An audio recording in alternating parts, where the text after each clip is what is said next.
వీళ్ళు అనుకుంటున్నారు సాక్ష్యార్థమైన నా నిమిత్తం మీరు ఉంటారు అన్నప్పుడు వీళ్ళు అనుకుంటున్నారు నేను సూట్ వేసుకొని తిరిగి నేను కారులో తిరిగితే అది దేవుడికి మహిమ అనుకుంటున్నారు.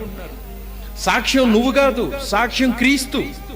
క్రీస్తుని గురించి నువ్వు చెప్పాలి. వాస్తవానికి నీ జీవితం సాక్ష్యం కాదు.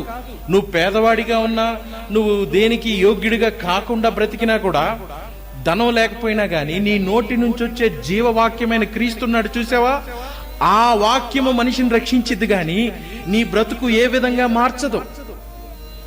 నేను మంచిగా బ్రతికితే అందరూ రక్షించబడతారు అని అంటే మనుషులు ఏమంటారంటే మంచిగా బతికేవులే అని అంటారు.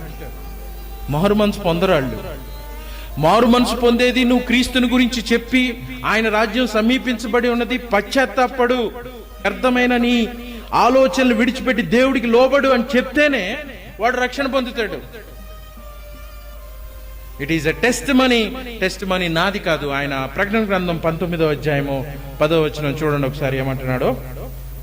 యేసుని గురించిన సాక్ష్యము ప్రవచన సార్ మీన్స్ ఇంగ్లీష్ లో ఏముంది, the spirit of prophecy is the testimony of Jesus.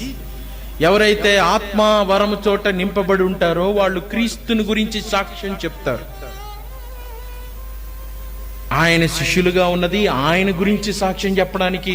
నేను గతంలో చిన్నప్పటి నుంచి ఇలా తిరిగాను అలా తిరిగాను అని ఈయన బయోగ్రఫీ చెప్పడానికి కాదు. ఈయన లైఫ్లో ఈయన చేసిన సమస్త దుర్కార్యాలన్నీ, దుర్వ్యాపారాలన్నీ చెప్పడానికి కాదు.